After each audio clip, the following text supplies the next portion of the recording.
Halo, saya Aryo Bimo. Ini masuk akal. Di titik tertentu, polemik ijazah Jokowi bukan lagi terutama soal membuktikan dokumen, melainkan soal memproduksi impresi bahwa Jokowi harus selalu punya sesuatu yang harus dibuktikan. Ini penting. Karena kalau kita tidak hati-hati, kita akan terus terseret masuk ke dalam pertanyaan yang salah.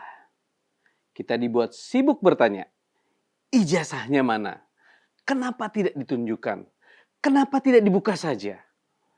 Padahal sebelum kita larut ada satu pertanyaan yang jauh lebih penting. Siapa yang terus-menerus menjaga agar pertanyaan-pertanyaan seperti itu tetap hidup? Karena begini, kalau pertanyaannya adalah apakah Joko Widodo memang pernah lulus dari UGM, maka yang paling berwenang menjawab adalah kampus.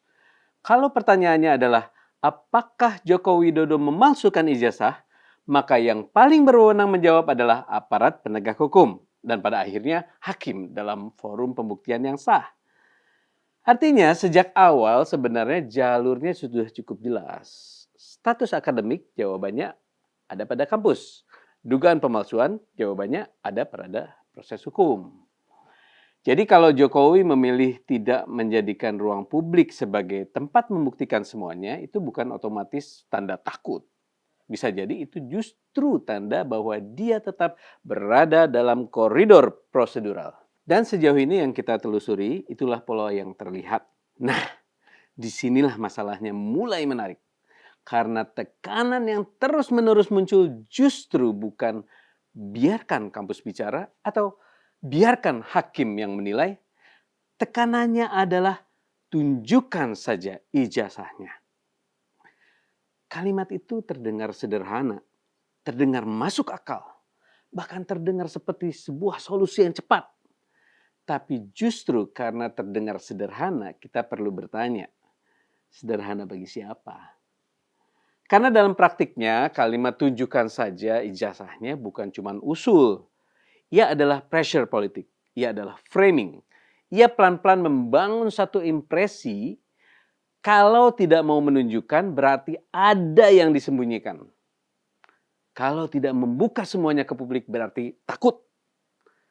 Kalau tetap memilih jalur hukum berarti menghindar. Padahal ini pembalikan logika yang serius. Dalam negara hukum, penuduh seharusnya membuktikan tuduhannya. Tapi lewat framing seperti ini, justru pihak-pihak yang dituduh dipaksa terus-menerus membuktikan dirinya di panggung publik. Dan begitu dia tidak mau bermain di panggung itu, dia langsung dicap kalah. Inilah yang perlu kita lihat sebagai mekanisme politik, bukan sekadar percakapan spontan. Karena siapa saja yang paling keras mendorong formula tunjukkan saja, di sini kita tidak bisa berpura-pura netral. Ada figur-figur politik, ada pihak-pihak yang punya keterkaitan langsung dengan sengketa itu. Dan ada juga tokoh besar yang meskipun tidak menuju ijazah itu palsu, tapi memilih mendorong solusi demonstratif.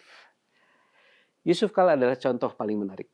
Bukan hanya karena ia mantan wakil presiden, tapi karena ia adalah salah satu elit politik paling senior yang mengaku punya peran besar dalam mengantar Jokowi ke panggung nasional.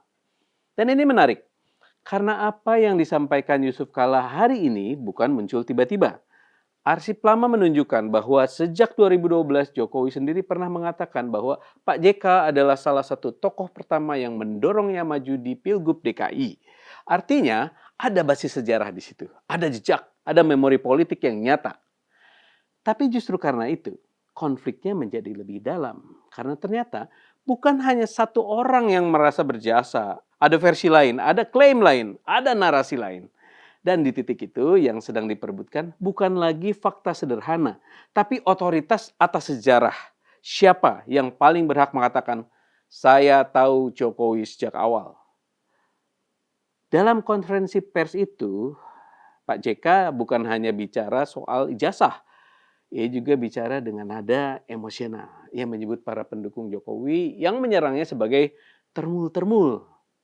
Ini penting karena dengan menyebut mereka seperti itu, Pak JK sebenarnya tidak sedang sekadar membantah tuduhan, ia sedang menandai jarak politik dan jarak emosional. Lalu JK melangkah lebih jauh. Ia menegaskan bahwa dialah yang membawa Jokowi ke Jakarta. Bahkan ia mengatakan kira-kira Jokowi jadi presiden itu karena saya. Artinya apa? Artinya di sekitar figur Jokowi memang ada banyak orang yang merasa ikut berjasa membentuk jalan politiknya. Dan justru karena itu posisi JK menjadi sangat penting. Karena JK bukan sekedar pengamat. Ia adalah orang yang pernah menjadi pendamping Jokowi dalam memimpin Indonesia. Ia mengambil risiko politik bersama Jokowi. Ia berdiri di panggung yang sama. Dalam posisi seperti itu, sangat sulit membayangkan bahwa JK tidak mengetahui latar belakang dasar dari Jokowi, termasuk soal pendidikannya.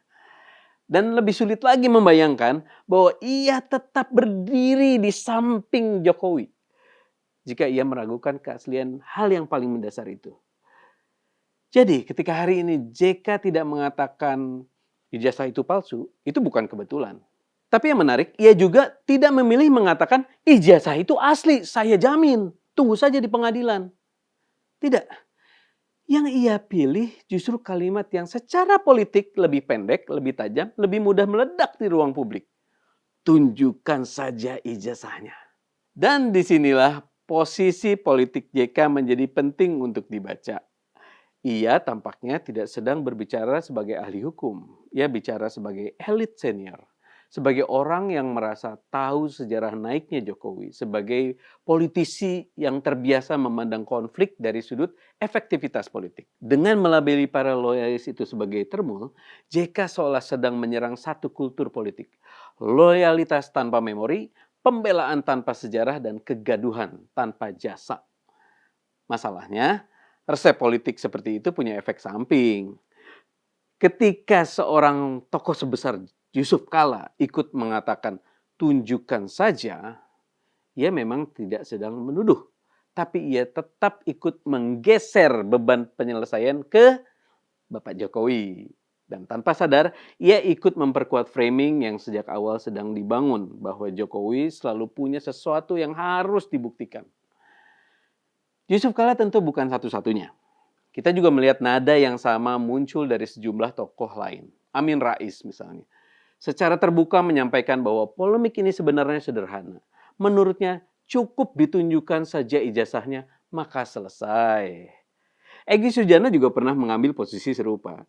Ia bahkan mendorong agar pembuktian itu dilakukan langsung di persidangan. Di sisi lain, kita juga melihat pendekatan yang sama muncul dari figur seperti Pak Peter F. Gonta yang mengatakan bahwa polemik ini seharusnya bisa diselesaikan sejak awal jika ijazah itu ditunjukkan. Sekilas semua ini terdengar netral, terdengar rasional, seolah-olah hanya menawarkan solusi praktis. Tapi kalau kita perhatikan lebih dalam, pernyataan-pernyataan itu tidak berdiri sendiri. Karena dalam beberapa kasus pernyataan tersebut muncul bersamaan dengan kritik terhadap kekuasaan. Dengan penilaian politik, dengan emosi, dengan posisi terhadap pemerintahan Jokowi itu sendiri. Dan disinilah polanya mulai terlihat jelas ya. Tokohnya berbeda, latar belakangnya berbeda, motivasinya bisa berbeda. Tapi nadanya sama. Tunjukkan saja. Dan ketika banyak suara berbeda mulai menyanyikan nada yang sama, masuk akal kalau kita bertanya, apakah ini kebetulan? Atau memang ada insentif yang sama di baliknya? Sekarang kita naik satu level. Mengapa isu ini bisa terus hidup? Mengapa satu dokumen bisa menjadi pusat gravitasi dari begitu banyak konflik sosial, politik, hukum, dan media? Saya kira jawabannya bukan semata-mata karena orang ingin tahu kebenaran. Kalau semata-mata ingin tahu kebenaran, ketika kampus sudah bicara, ketika proses hukum sudah berjalan, ketika dokumen sudah pernah diperlihatkan, mestinya tensi menurun. Tapi yang terjadi justru sebaliknya. Isu ini terus mendapat kehidupan baru. Masuk media, masuk podcast, masuk ke temuan ilmiah, masuk ke klaim forensik, masuk ke gugatan, masuk ke potongan video. Dengan kata lain, yang sedang bekerja bukan cuma rasa ingin tahu publik. Yang sedang bekerja adalah produksi kecurigaan yang berkelanjutan. Dan disinilah analogi lagunya menjadi menarik ya. Dulu isu ijazah ini ada. tapi ibaratnya belum masuk tangga lagu atau chart. Lalu ada yang menyanyikan, lalu ada yang mengaransemen secara ilmiah, ada yang memperkeras, ada yang mengulang, dan sekarang terdengar seperti sebuah orkestrasi. Kalau sudah seperti orkestra, masuk akal kalau kita bertanya, siapa dirijennya? Dan ini tentu bukan tentang satu orang. Dirijen di sini bisa berarti jejaring kepentingan, bisa berarti insentif politik, bisa berarti ekonomi perhatian, bisa berarti kebutuhan untuk terus menjaga satu narasi tetap hidup. Karena bagi sebagian pihak, mungkin yang penting bukan membuktikan ijazah itu palsu. Yang penting adalah menjaga agar publik terus merasa pasti ada sesuatu. Masa orang biasa bisa menjadi seperti ini? Pasti ada yang sembunyikan. Padahal justru itulah jebakannya. Prestasi seorang presiden, pembangunan, pemerataan, reputasi internasional, semua itu lalu dikesampingkan. Dan digantikan oleh satu ilusi bahwa rahasia terbesar dari seluruh perjalanan itu tersembunyi di satu dokumen. Dan ketika publik mulai percaya itu, politik kecurigaan berhasil menang. Karena orang tidak lagi menilai dari kebijakan, tapi dari insinuasi.